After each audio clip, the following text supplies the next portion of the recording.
All right, welcome everyone to basically the announcement of Tesla Energy. All right. So what I'm going to talk about tonight is about a fundamental transformation of how the world works, about how energy is delivered across the Earth. This is how it is today. It's pretty bad. So that sucks, exactly. I just want to be clear because sometimes some people are like confused about this. This is real, okay?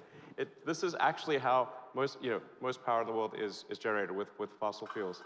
And if you look at the curve, that's a famous curve, the Keeling curve, which shows the growth in CO2 concentration in the atmosphere. And every year it ratchets up. It gets higher and higher.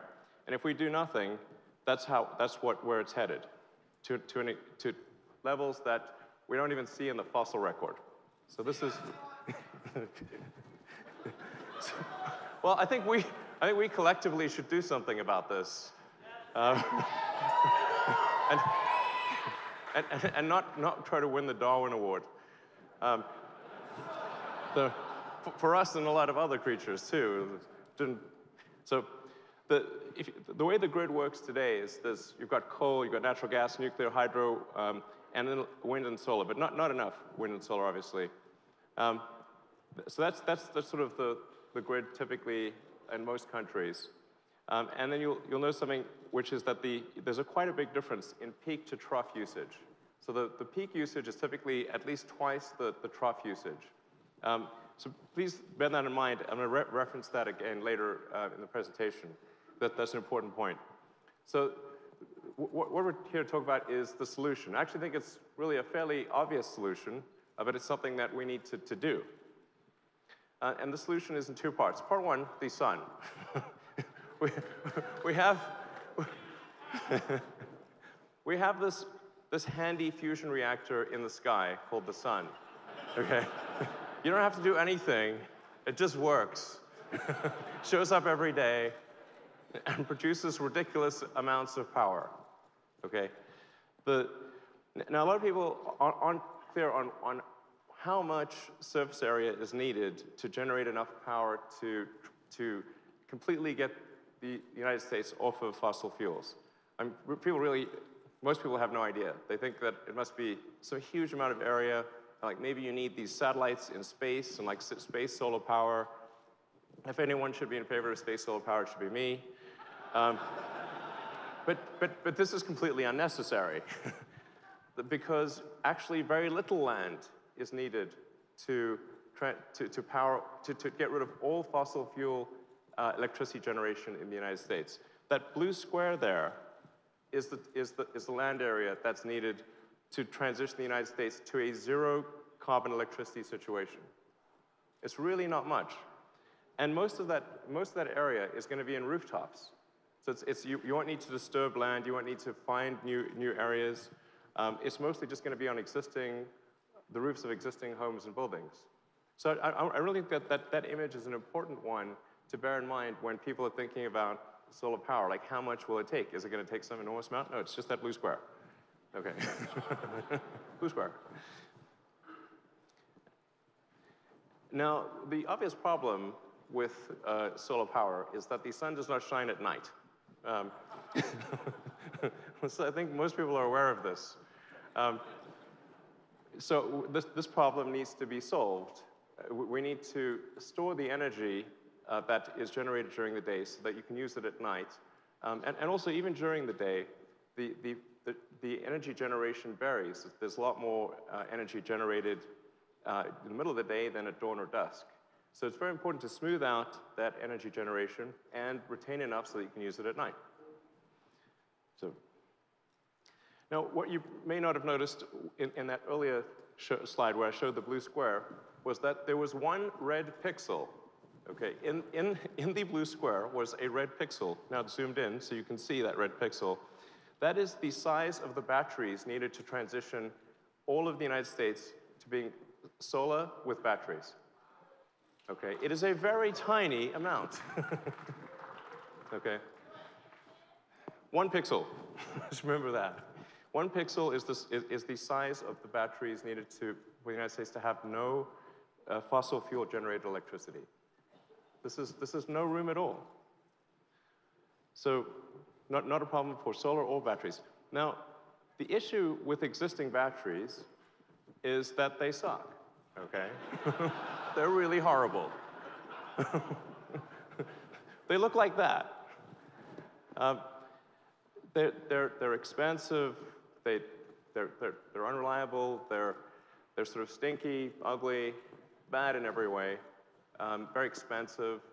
You have to get some sort of, you need to combine multiple systems. There's not one integrated place you can go and buy a battery that just works, which is what people really want to buy. So we have to come up with a solution. That's the missing piece. That's the thing that's needed to have a proper transition to a sustainable energy world.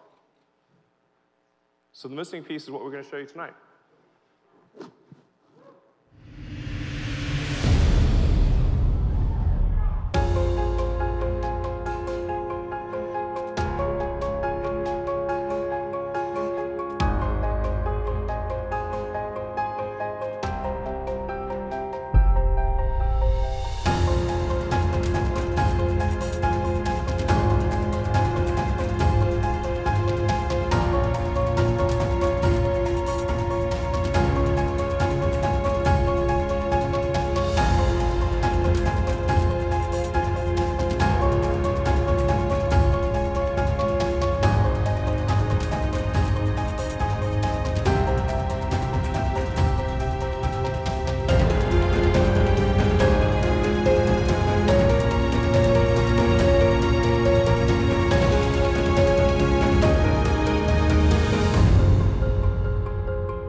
All right.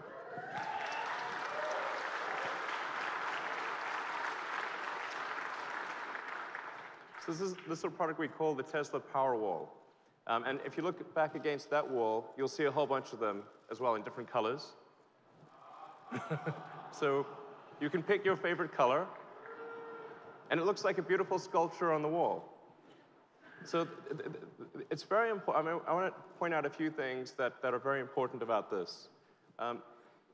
The fact that it's wall-mounted is vital, because it means you don't need to have a battery room.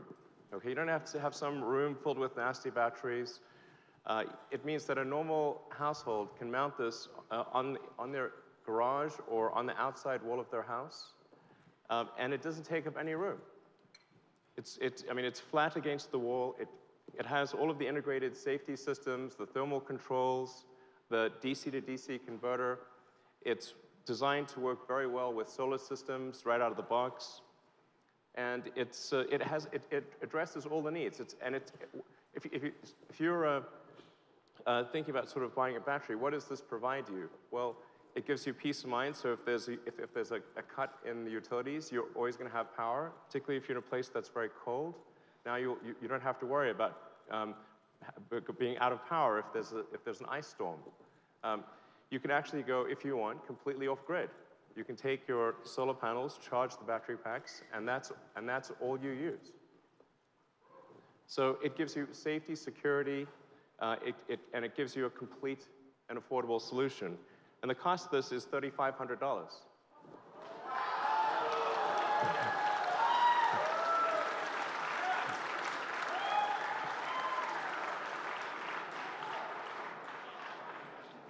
And it's designed so you can stack them on the wall.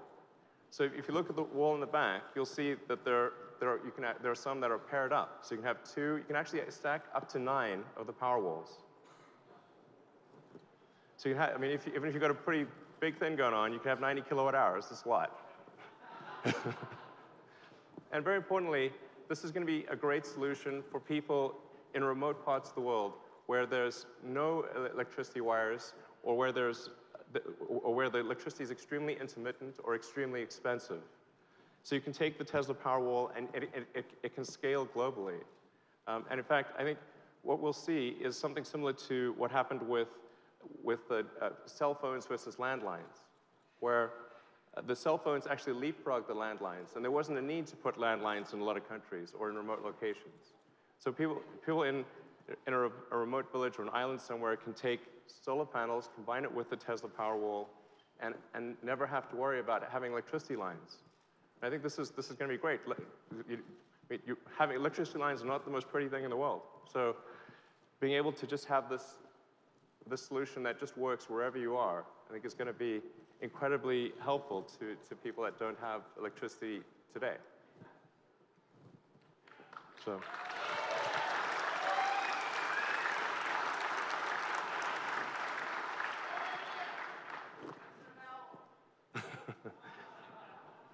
So you can order the Powerwall right now on the Tesla website. Actually, go to teslaenergy.com and you can order the Powerwall right now.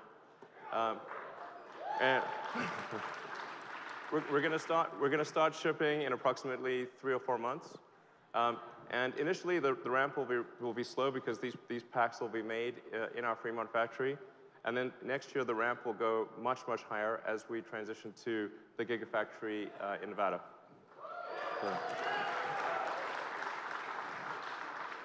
So this is a good solution for homes and perhaps for some small commercial applications. But what about something that scales to much larger levels? So for that, we have something else. So we have the Power Pack.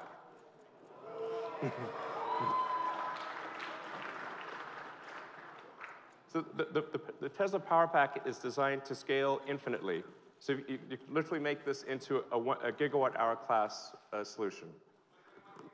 You could go gigawatt class or higher. And in fact, we already have one utility that wants to do a 250 megawatt-hour installation just using the Power Pack. Now, I think it would be a good idea, this would be a good time to transition the power that we're using in the building to being battery powered, of course. So let's go to the camera feed let's go check out the power meter.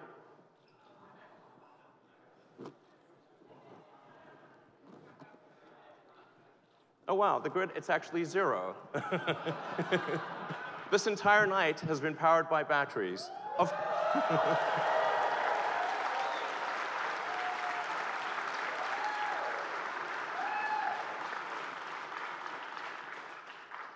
Not only that, the batteries were charged by the solar panels on the roof of this building.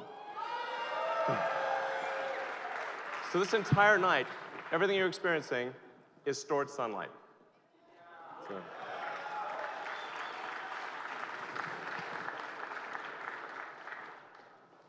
So when I say scalable, I really mean scalable. We can do gigawatt-class installations with the Power Pack. The whole system is designed, it's literally designed for infinite scalability. So we could power a small city like Boulder with a gigawatt-hour class pack, and we can keep going here. So what I want to do is explore what is needed, what's really needed to transition the world to sustainable energy. Is this actually possible? Is it something that is within the ability of humanity to actually do, or is it some insurmountable, super difficult, impossible thing? It's not. So with 160 million power packs, you can transition the United States. Okay? With 900 million, you can transition the world. You can basically make all electricity generation in the world renewable, and primarily solar, which will be. So, and then going a little further, if you wanted to transition all transport and all electricity generation and all heating to renewable, you need approximately 2 billion power packs. Now that may seem like an insane number, and I'm very tempted to do the billion thing, but restrain my hand. But in order to, it's like 2 billion power packs. Is that a crazy number? Is that an impossible number? It is not, in fact. The number of cars and trucks that we have on the road is approximately 2 billion. And every 20 years approximately, that gets refreshed. There's 100 million new cars and trucks made every year. So the point I want to make is that this is actually within the power of humanity to do. We have done things like this before. And so it's not impossible. It is really something that we can do. In fact, it's something that obviously we're starting to do with Gigafactory 1. Yeah.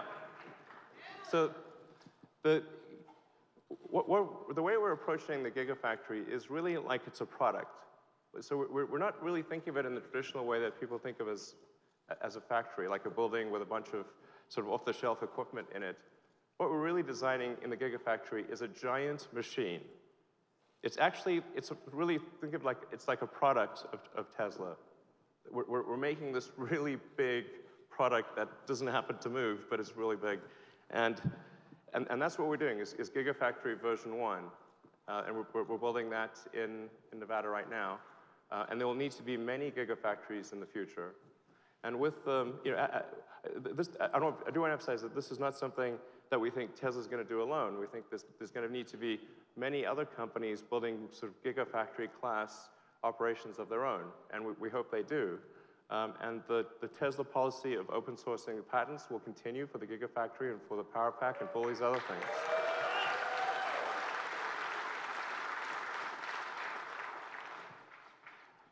So we want to show people, most importantly, that this is possible. That if you look at that's the future we could have, where the curve slowly rolls over and goes to zero, no incremental CO2. That's the future we need to have, and that's something that and the path that I've talked about, the solar panels and the batteries. It's the only path that I know that can do this, and I think it's something that we must do, and we can do, and that we will do.